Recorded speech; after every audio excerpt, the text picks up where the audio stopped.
Halo Tribuners, kembali lagi bersama saya Aswin Lumintang di acara Tribun Bakudapa. Dan kali ini kita akan berbincang-bincang dengan tema harga minyak goreng melambung. Dan juga kita akan menyentil terkait dengan ekonomi kerakyatan di era pandemi COVID-19 tentunya ya. Dan untuk bincang-bincang ini saya sudah bersama dengan narasumber ya, yaitu Bung Andreas A. Sabawa, sarjana ekonomi yang merupakan peneliti Rumah Nusantara. Dan seperti biasa, sebelum saya mengajak Bung Andreas untuk bincang-bincang, boleh memperkenalkan diri lebih lanjut ya, lebih detail. Silakan. Oke, terima Ya, kasih Bung Aswin, dan untuk para penggemar Tribuner di acara Baku Dapa. Saya Andreas, mungkin sudah sesi kedua ya, iya sudah dan dikenalkan. sudah sering panggil juga di bidang lain pada Ya, Rumah Nusantara. Nah, kita peneliti ya, bukan pengamat di Rumah Nusantara sebagai wadah kita bernaung untuk think tank Rumah Nusantara dalam bidang ekonomi. ya, Kira-kira seperti itu untuk perkenalan sebelumnya ada di sesi kita sebelum ini. ya, ya. Dan Tribuners, untuk menyingkat waktu ya, kita akan bincang-bincang dalam 30 menit ke depan. Kita langsung mengajak Bung Andreas untuk bincang-bincang. Bung Andreas, ini di saat pandemi COVID-19 ini masyarakat juga gerah ya, dengan adalah salah satu kebutuhan pokok, yaitu minyak goreng yang harganya tinggi atau harganya katakanlah melambung ya dari harga biasanya. Ini bagaimana Bung Andreas melihat ini ya, di tengah saat ini kemudian ada kenaikan yang boleh dikata belum bisa dikendalikan sepenuhnya oleh pemerintah. Gimana?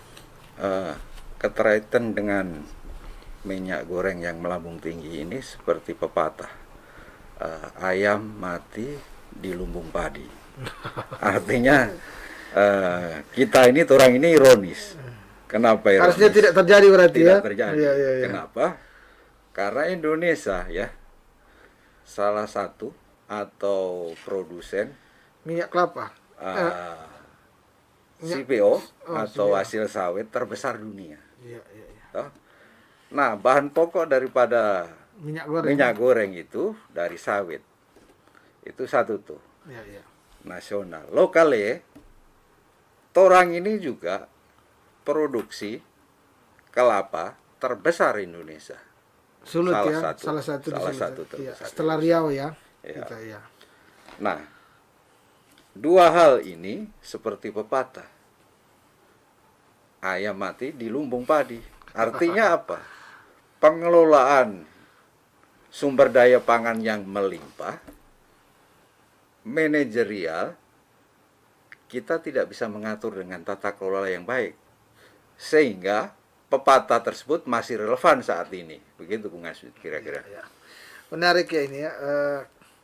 Ini jadi Bung Andreas mau mengatakan ya bahwa harga minyak goreng tidak logis sebenarnya. Ya. Tidak logis apabila naik di Indonesia, termasuk di Sulut.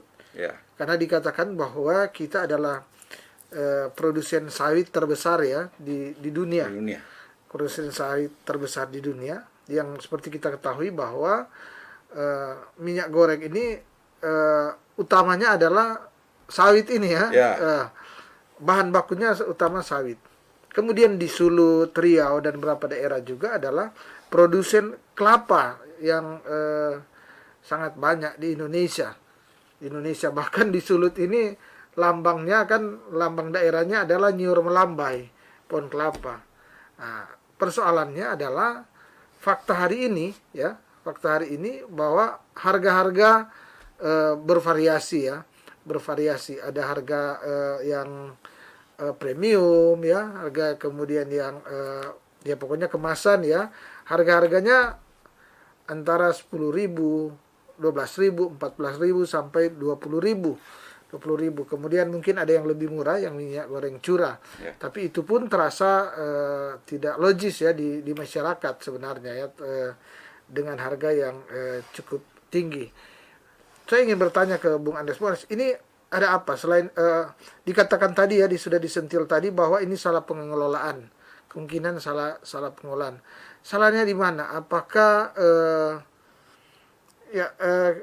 gimana? Ini mungkin harus kita lihat dulu alur gimana sih misalnya minyak kemasan ya, produsen-produsen besar di Indonesia dalam mengemas untuk menjadi minyak goreng. Dan perlu diketahui juga di Sulut selain itu ya, ada juga sebenarnya yang home industry. Ya. Home industry ya, di kampung-kampung itu banyak home industry. Dia hanya jual berapa itu lebih murah, memang tidak terdeteksi tapi sebenarnya lebih higienis ya, lebih higienis karena dia dibuat secara manual. Nah, ini memang mungkin sulit. Memang harusnya di diskusi kita ini harus ada dari pemerintah memang. Ya. Idealnya ada pemerintah yang tahu regulasinya, yang tahu gimana.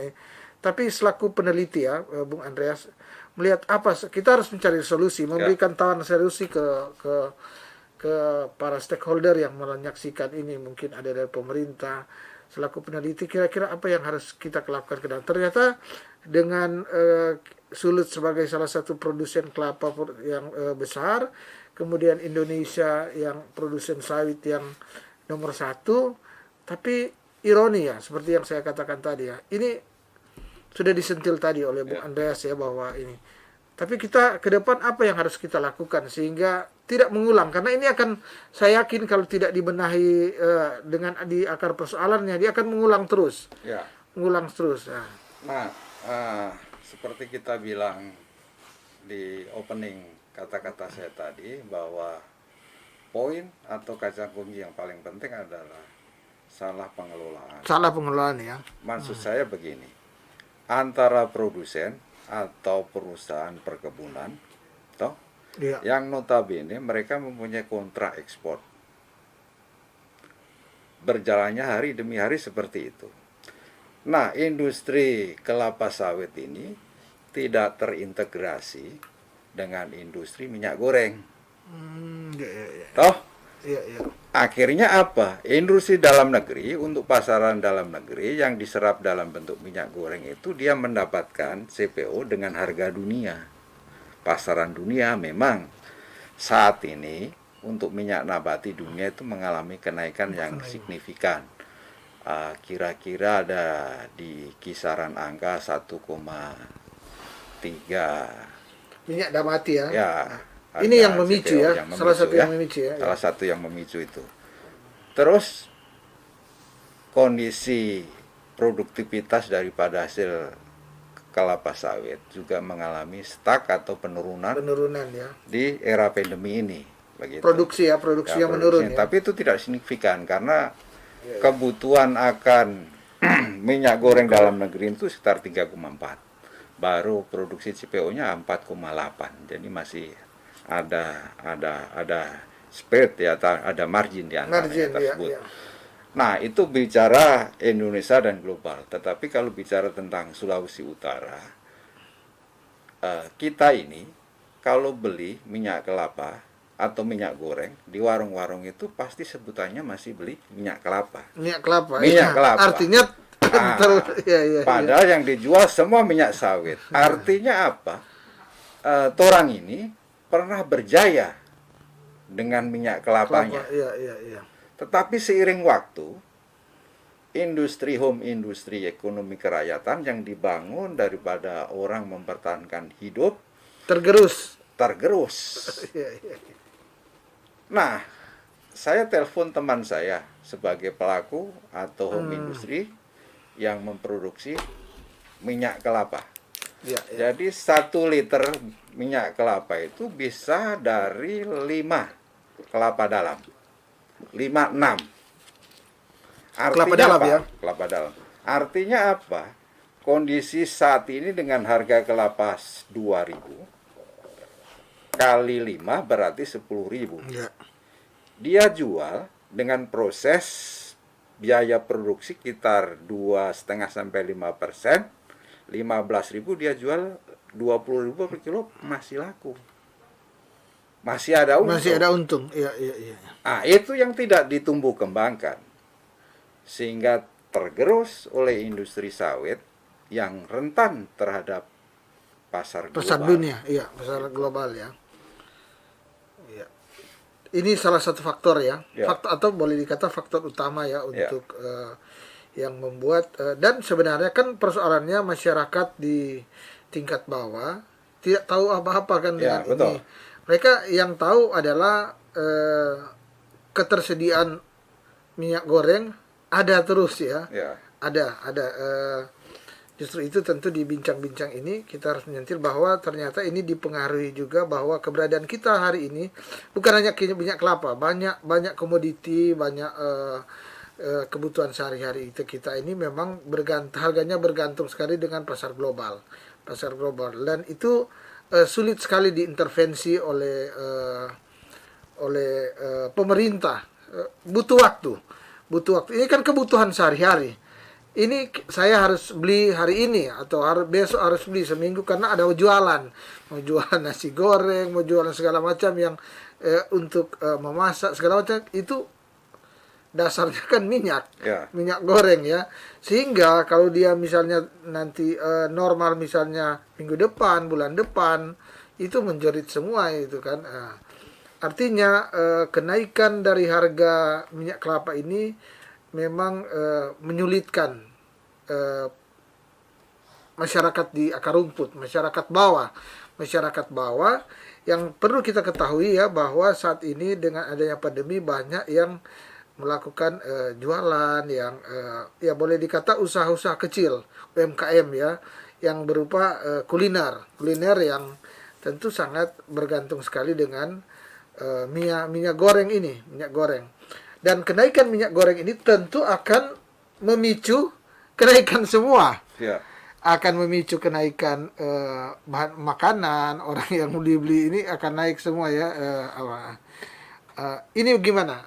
Jadi kita tadi bicara minyak goreng, kemudian ternyata tidak bisa terelakkan ya kenaikannya. Artinya hari ini bahkan kita tidak bisa prediksi bahkan sampai kapan karena sangat bergantung dengan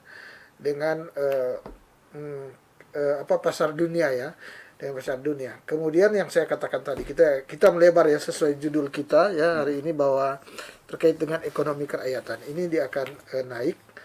Sebenarnya yang jadi persoalan adalah sebagian besar usaha kuliner itu dia membutuhkan minyak goreng. Bagaimana Bung Andreas Mulia? Dia ini memicu inflasi juga kan? Ya. Memicu inflasi gimana? Kenaikan ini bisa diamati dari akhir tahun itu sudah mulai merambat naik terus toh.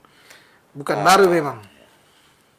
Pemerintah dalam hal ini yang kita amati itu ada keluarkan peraturan Menteri nomor 6 tahun 2022 yang pokok isinya itu mengatur tentang harga eceran tertinggi dan kedua juga price locally CPO ya diatur. Ya.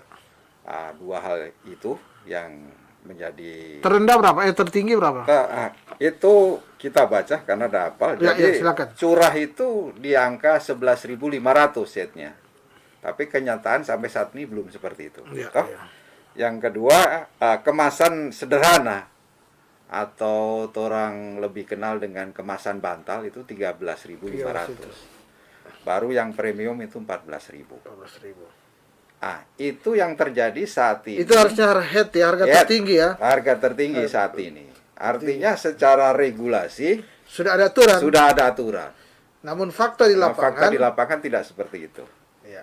Nah, ini PR buat dinas terkait agar melakukan langkah sesuai aturan. Karena aturannya sudah ada ini. Ya. Toh? Apa yang harus mereka lakukan? Kita bicara fakta dulu, baru ke ekonomi kerakyatannya. Nah, ini sudah diatur, tetapi aplikasi yang tidak ada di lapangan. Nah, kita ambil contoh nih di Keekon Nasional. Keekon Nasional itu kalau Pak orang sini ada Indogrosir, Indomart, Alfamart, ya nasional. Harusnya kan itu bisa dikendalikan ya. Harusnya. Itu display minyak goreng selalu tertulis stop out. Ya.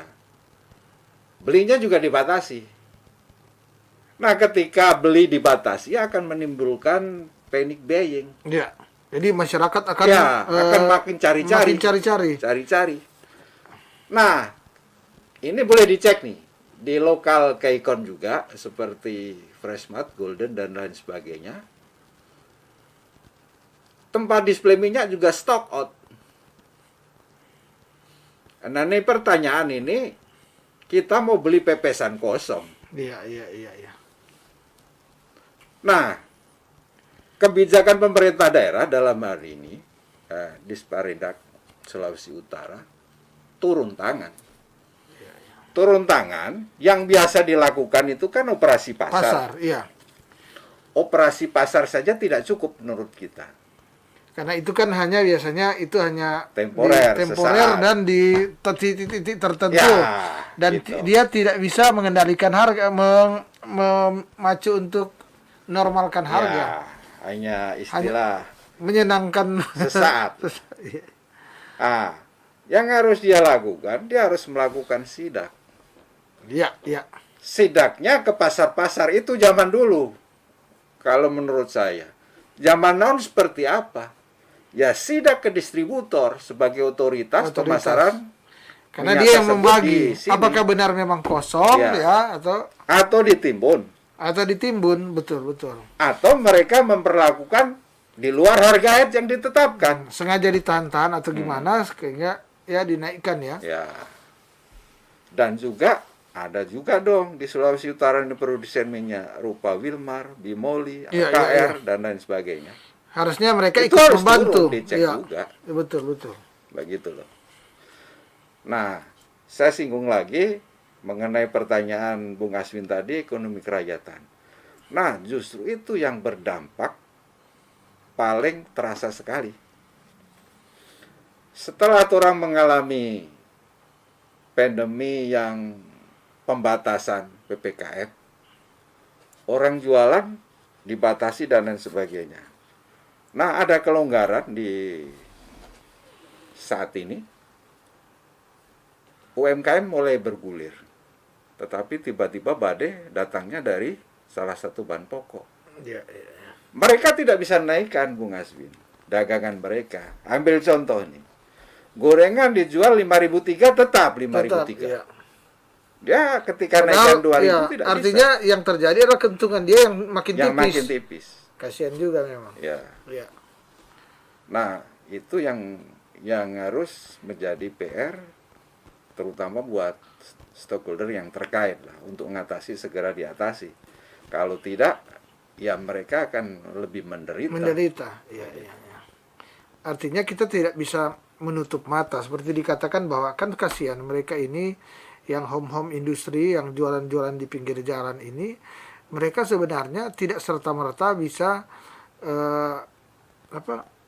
menaikkan ya. Seperti dikatakan dia kalau minyak pisang gorengnya 5.003 dia masih segitu sekarang, masih gitu 3. Artinya dia sudah berkorban untuk konsumen ya. Dan sudah kewajiban pemerintah tentunya ya, pemerintah dan stakeholder yang berkepentingan untuk berusaha mengintervensi akan harga ini, karena saya kira harus ini ya, kritis melihat ya, harus ada sense ya, untuk ada kepekaan untuk melihat bahwa ini bisa saja berlangsung lama. Kan keberadaan di pasar dunia kita tidak ada satu negara yang bisa mengetahui dengan pasti selain pemain-pemainnya itu kan. Gimana? Ini sebetulnya tidak berlangsung lama. Karena apa? Bahan semua ada. Iya. Regulasi pun ada, ditetapkan. Sudah ditetapkan. Ini kan? Tapi yang terjadi aplikasi tindakan di lapangan. Iya. Artinya sebagai ujung tombak di lapangan itu yang tidak bergerak. Bahkan saat ini pun saya belum pernah dengar baik di media online atau media cetak mengenai operasi pasar. Artinya ya kalau pemerintah ini ya minta bantuan polisi atau apa untuk sidak ya dengan tim. Sidak departemen terkait atau dinas terkait Dinas dengan terkait. aparat harus didampingi. Iya, aparat, iya. Karena ranah ketika dia bersentuhan dengan ranah hukum, Langsung ya, diproses. langsung proses. Iya, betul. Itu loh. Sehingga ada efek jerah karena Ya. orang-orang ini yang memanfaatkan Ya. atau yang ya tidak membantu masyarakat Ya. di saat negara membutuhkan, masyarakat membutuhkan bantuan Nah, ya. itu juga salah satu mengatasi dalam istilah ekonominya kok disparitas pendapatan. Artinya begini, Bung Aswin. Orang ini Indonesia 20% atau lebih kecil lagi 2,5% menguasai 250 juta penduduk. Indonesia. Industri minyak goreng, siapa sih pemainnya? Itulah masuk golongan itu. Iya. Sementara mereka dipasarkan di 80% penduduk yang menikmati. Iya. Gitu loh. Kalau orang kaya ndak makan minyak sawit, Bung Aswin. Minyaknya macam-macam. Minyak bunga matahari dan lain sebagainya. Begitu. Artinya ini ya. Jadi sebenarnya agak mudah karena pemerintah sudah mengetahui siapa yang menguasai pasar ini ya.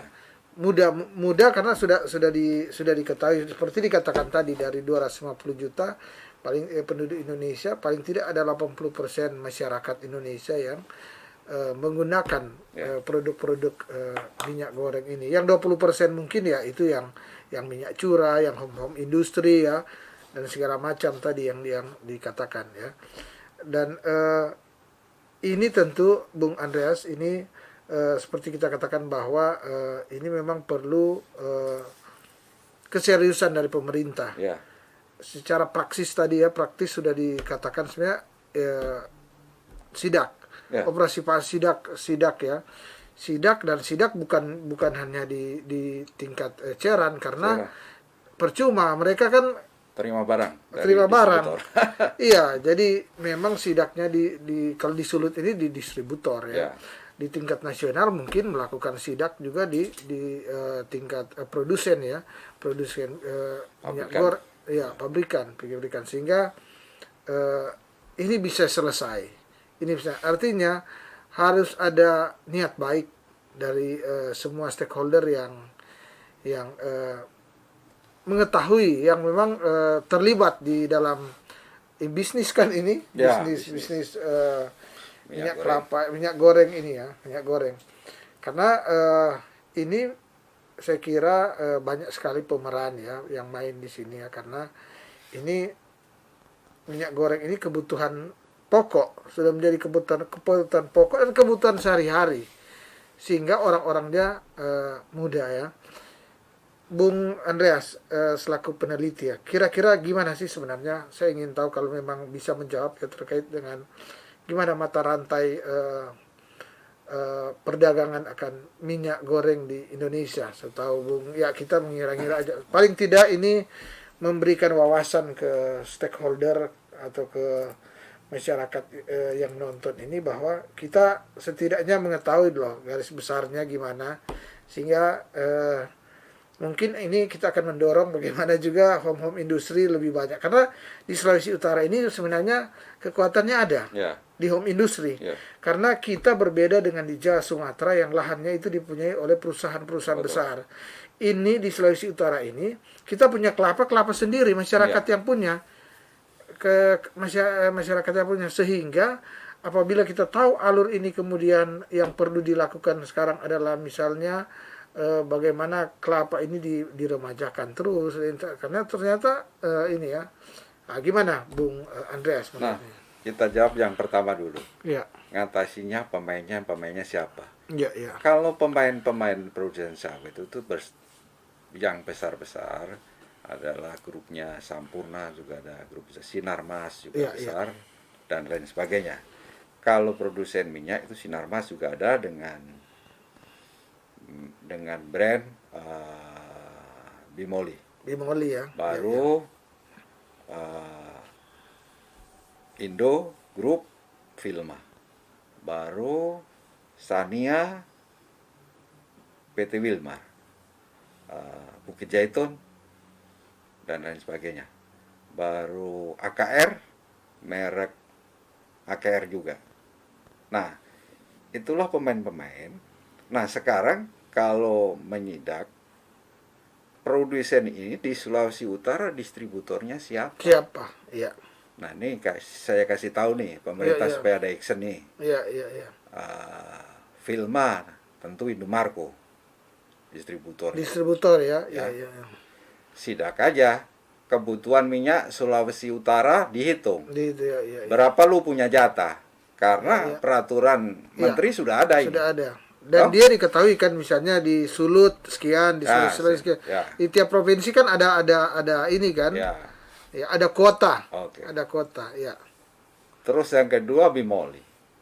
Ya, kalau tidak salah distributornya Sinarmas juga namanya. Baru Sulut Sejahtera pegang produknya Wilmar. Baru Tropical PT Vina di Tuminting situ. Dan lain sebagainya lah dikembangkan. Iya. Kita tidak mau tunjuk satu-satu.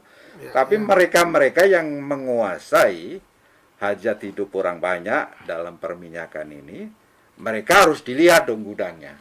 Itu kewajiban dan tugas pemerintah. Betul. Dan aparat hukum. Kosong. Apalagi kosong. Karena peraturan sudah ada nih. Sudah ada, tetapi kalau kita lihat seperti apa yang kita katakan semula, displaynya kosong kok. Iya.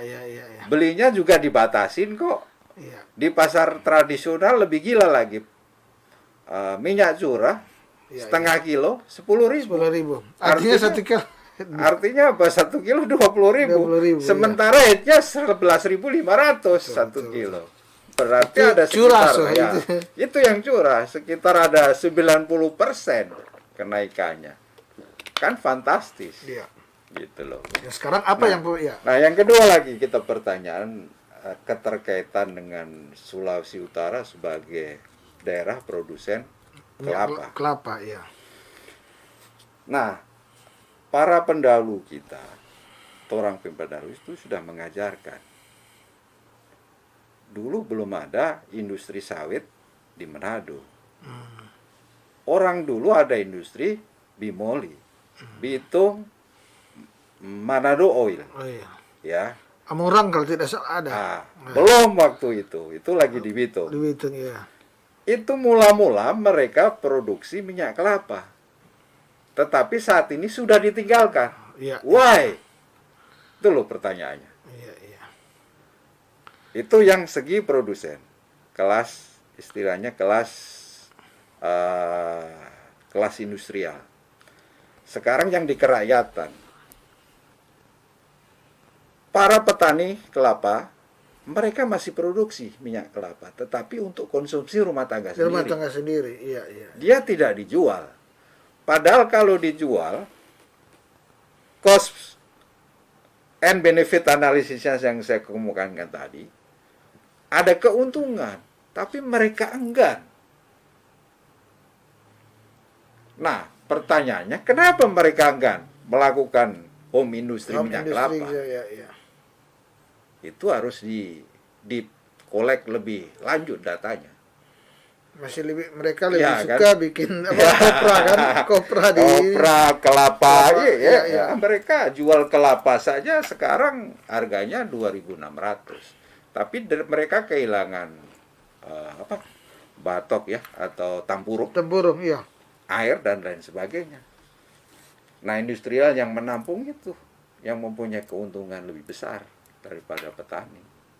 Dia mau sentuhan sedikit saja. Di Lampung itu ada industri tadi Koko Home Industry. Itu bahannya dari apa? Dari air kelapa. Airnya ini. Air ya. Jadi airnya boleh pakai. Ya. Dagingnya boleh formingnya. Tempurungnya laku keras. Di pasar serabutnya juga boleh. Serabutnya boleh. Untuk fufu mujair, sedap. Istilahnya. Betul. Semua laku. Serabut. Itu ditumbuh kembangkan karena itu kearifan bahkan lokal. ada pernak-pernik untuk jualan dari serabut juga, dari tempurung ya kan. Ya. Coba saya kalau senang makan tuna, ada salah satu rumah makan, kalau saya sebut saya jadi promosi ya. Iya, iya. Saya tahu, bisa rasakan mana yang dioles minyak sawit sama minyak asli kelapa. Kelapa. Pertanyaannya Bung Asin, mana lebih sedap? Kalau saya karena biasa minyak kelapa tentu terasa Ah, aromanya kan itu. lebih banyak, iya, Nah, merahnya itu. kan lebih ini ya. Dan menurut penelitian, minyak kelapa jauh lebih sehat dari sawit. Nah, masih lagi itu ekonomi kerakyatan, ekonomi industri itu kenapa tidak ditumbuh kembangkan? Tumbuh kembangkan, Ini kan ya. PR juga. Wah. Makanya seperti opening saya tadi, orang ini ayam mati di lumbung. Iya, iya, iya.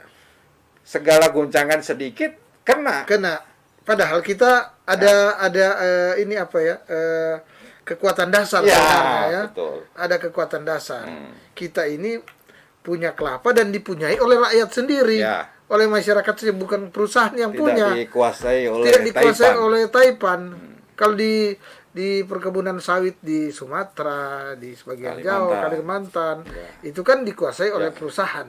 Tidak ada yang pemiliknya ada masyarakat. Tapi di sini kan memang tidak ada Ya. perusahaan dibeli ke masyarakat semua. Artinya sektor produksi paling vital yaitu tanah itu masih dimiliki Oleh perorangan. masyarakat, perorangan. Sehingga sebenarnya yang perlu dilakukan sekarang ini adalah bagaimana pemerintah mendorong masyarakat untuk melakukan regenerasi kelapa dan menciptakan, pemerintah harus membantu menciptakan bagaimana dia memasarkan Ya. sehingga dengan harga yang baik tentunya, sehingga masyarakat terus terdorong untuk menanam kembali di tanamannya dia, di lahannya yang dia miliki ya. Atau gimana? Ya, kalau segi pemasaran, saya kira di zaman sekarang tidak Sulit, dulu. ya. Toh. Era digital, Era digital, komunikasi, fintech, dan lain sebagainya. Tinggal registrasi aja, baik Shopee, Lazada, maupun yang paling gampang lewat Facebook. iya, iya, iya. Toh? Tetapi yang faktor yang paling pengaruh adalah pricing, harga. Harga ya. Harga ini harus bersaing. Ambil contoh nih, orang tahu semua kualitas daripada Ducati, Iya, iya, iya. tetapi harga tidak bisa bersaing dengan Honda kan? Iya, iya, iya. Betul. Terpaksa orang masih ambil Honda. Ya, Karena walaupun dia katakan jauh lebih kuat, Ya. tapi harganya di atas kan jauh. Jauh. Nah, maksud saya begitu. Kondisi sekarang ini, Kira-kira mirip. minyak kelapa ini harusnya bisa bersaing kalau Bersaing. diproduksi. Iya. Karena kan lingkar ini ya bisa dipotong. Ya, Bisa dipotong. Misalnya kalau sawit kan dia di berapa ini kan dari masyarakat, kalau dia home industry misalnya, dari masyarakat langsung ke sini. Atau gimana ini alurnya? kalau bahasa ekonominya loss sales atau orang ini mengalami kehilangan angka penjualan. Karena di saat suplai datang berlimpah, kita tidak siap dengan produksi minyak kelapa. Iya, jauh kebutuhan kita. Tidak ada. Dan minta 100, orang cuma punya 60, Iya. 40 ya kan? Bahkan gitu. tidak siap sama Siap sekali lagi, kalau iya, kita betul, lihat. betul. Betul. Makanya kalau kita bicara minyak goreng tadi, Sulawesi Utara harusnya itu sudah mapan di bidang Iya. itu. Tidak Artinya perlu khawatir. tidak terlalu goncang ya dengan kan ini. tidak ada minyak sawit, Clear. ada substitusinya minyak kelapa. Toh di saat sawit normal, harga kelapa jauh lebih tinggi sedikit, tetapi secara kualitas maupun kesehatan dia lebih bagus. Lebih Dan baik, orang ya, akan iya. memilih begitu. Dan kualitas masakan juga beda dimasak dengan sawit Iya. dibanding dengan Aromanya beda. Ya, dibanding dengan memang minyak asli kelapa gitu loh. Bung Betul, Aswin. betul. Nah, itu semua yang tidak bisa ditangkap. Peluang, Peluang daripada kenaikan sawit itu tidak bisa ditangkap. Karena home industri, ekonomi kerakyatan, UMKM di Sulawesi Utara tidak tumbuh dan tidak ditumbuhkan, Tidak bukan. tidak diaktifasi, tidak dikembangkan. Lagi mati suri. Ya. Terus yang kedua, karena minyak melambung tinggi pun regulasi pemerintah pusat sudah diadakan, daerah masih dia terpaku, wait and see. Oh, tidak ada gejolak kok. Ya, menunggu ini ya, Ya. menunggu ya. Karena mereka beralasan kuat bahwa ini pasar dunia lagi ini ya. Ya, Padahal sebenarnya ada potensi masyarakat yang bisa mengubah. nah itu yang harus digerakkan. Nah, mudah-mudahan pemangku Kepentingan ya. kepentingan ini mendengar Ya. atau mendengar. Ini bagian juga dari bincang-bincang Ya, kita ya untuk dan harus supaya mendengar. iya iya ini bagian dari usulan dari Ya. masyarakat tentu ya di bincang-bincang ini bahwa Bung Andreas selaku peneliti di Rumah Nusantara memberikan beberapa masukan tentunya ya dengan pemikiran-pemikiran ini berupa bagian dari kajian ya Bung ya di Rumah Nusantara bahwa sebenarnya kita di saat kesulitan minyak goreng ini masih bisa ya masih meminimalisir dengan dikatakan tadi bahwa kita ada cadangan minyak kelapa loh yang dijual oleh masyarakat minyak curah tapi sebenarnya kualitas jauh lebih bagus lebih sehat lebih higienis ya karena ini dibuat oleh masyarakat sendiri dan tidak ada kimia kemudian lebih steril lah cuma memang namanya home industry tentu tidak banyak tapi kalau digelorakan oleh pemerintah saya kira kemudian hampir setiap rumah tangga membuat tentu kemudian ada yang ini saya kira itu yang dimaksudkan tadi dihidupkan ya Ambil dihidupkan, contoh ya. lah. Itu bisa tumbuh dan berkembang kalau ada katalis. Iya. Toh, nih ini contoh ini. Dulu Tombatu terkenal apa? Sekarang kan terkenal dengan industri gula merah. Gula merah ya. Itu karena apa? Ya karena diaktifasi. Enggak, ya. Gitu loh. Tetapi selama tidak ada itu ya tidak akan pernah Tidak bisa. akan. Gitu loh. Artinya kuncinya ya memang pemerintah ya harus mampu ini karena ambil peran. Ya, kalau pemerintah mengambil peran maka masyarakat akan mengikuti. Kemudian kalau ada pengusaha menengah kecil mereka juga akan ikut turut membantu apabila diminta ya untuk ikut memasarkan ya saya kira kalau cuma untuk kebutuhan masyarakat di sudut bisa tercukupi ya. Bisa tercukupi dan cenderung surplus. Iya. Dan kalau itu terjadi Kenapa? akan terjadi keseimbangan. Karena memang pasar kelapa itu Sulut pusat dari beberapa daerah sekitar. Iya.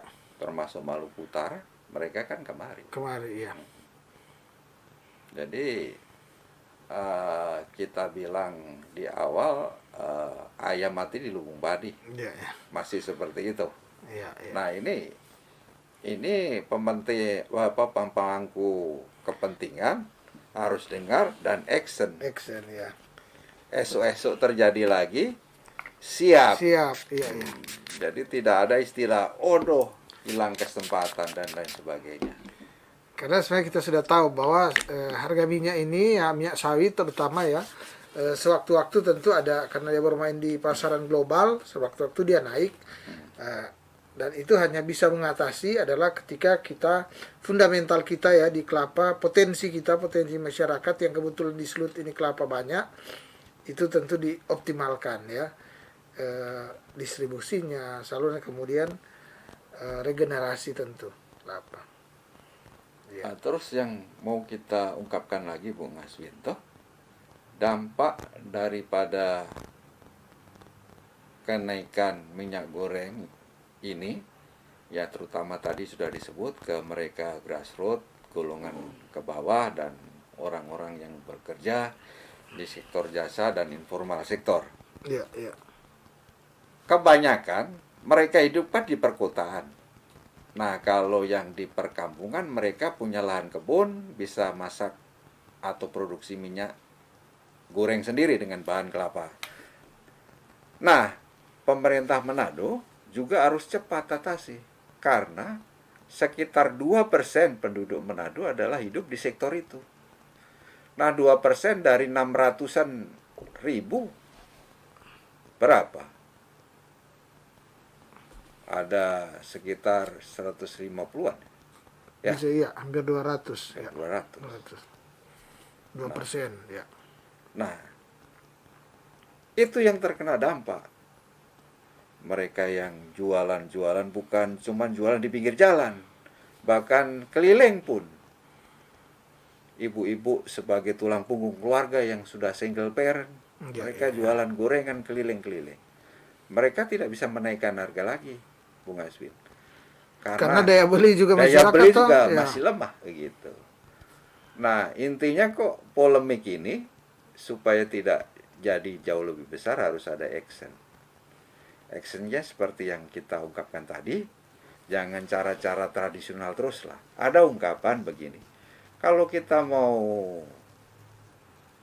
mempunyai tujuan hasil yang berbeda, tetapi masih pola cara dan sistem yang sama, itu adalah bohong. Jadi kalau cara ngetes operasi pasar, itu cara-cara dulu, harus ada cara-cara yang lain yang ditempuh, supaya outputnya juga jauh lebih efektif begitu. Harus ada cara yang berbeda, Ya. cara yang baru ya. Iya, betul. Cara yang baru, ya. Dan Tribuners sebenarnya masih banyak ya yang harus kita perbincangkan, tapi memang bincang-bincang ini dibatasi dengan waktu dan ya terpaksa saya harus mengakhiri ya akan bincang-bincang ini. Tapi paling tidak apa yang sudah kita perbincangkan tadi ya terkait dengan ternyata sudah ada regulasi ya, sudah ada harga tertinggi minyak kelapa, minyak goreng ya. Kemudian di Sulut sebenarnya kita sudah mengetahui bahwa kita ada potensial ya, kita di sini memiliki kelapa ya, banyak yang dimiliki oleh masyarakat ya. Tadi sudah dibahas oleh Bung Andreas apa yang menjadi kurang, apa yang harus kita lakukan sebenarnya ya, apa yang harus pemerintah lakukan, yang seluruh stakeholders lakukan untuk meminimalisir, karena memang ini terjadi karena harga pasar atau harga dunia yang memang naik, minyak nabatinya ya tadi dikatakan ini menjadi pemicu.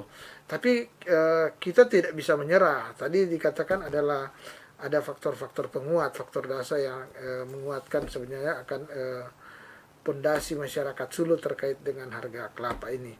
Tapi ini hanya akan mampu mengurangi ya, akan memperbaiki harga kelapa minyak goreng dengan cepat apabila ada intervensi pemerintah dan seluruh stakeholder, sehingga masyarakat dia akan menggerakkan kembali ya, akan kelapa ini menjadi minyak goreng, sehingga akan terjadi keseimbangan. Saya kira ini mungkin yang menjadi poin dari perbincangan kita.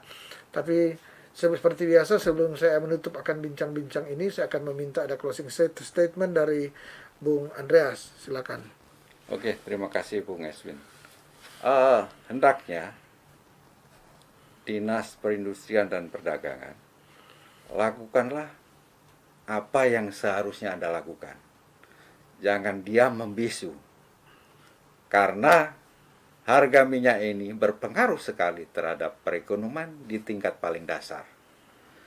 Yang kedua, ada peluang, ada potensi untuk dikerjakan di tataran ekonomi kerakyatan atau UMKM, ekonomi yang bisa diaktifasi daripada minyak ini. Sumbernya dari bahan minyak kelapa. Terus yang ketiga, lakukan, atasi, karena pemerintah, Kementerian Perdagangan ada regulasi sebagai payung hukum. Demikian, terima kasih. Ya. Dan tentunya saya Aswin Lumintang dari Tribun Bakudapa mengucapkan terima kasih kepada Bung Andreas Sabawa yang merupakan peneliti di Rumah Nusantara yang sudah menerima undangan kami untuk datang berbincang-bincang di studio podcast ya, podcast Tribun Bakudapa. Dan saya juga mengucapkan terima kasih kepada para Tribuners yang sampai saat ini setia menyaksikan akan acara Tribun Bakudapa, dan kita akan bertemu lagi pada besok hari dengan tema perbincangan yang berbeda. Mata lokal menjangkau Indonesia.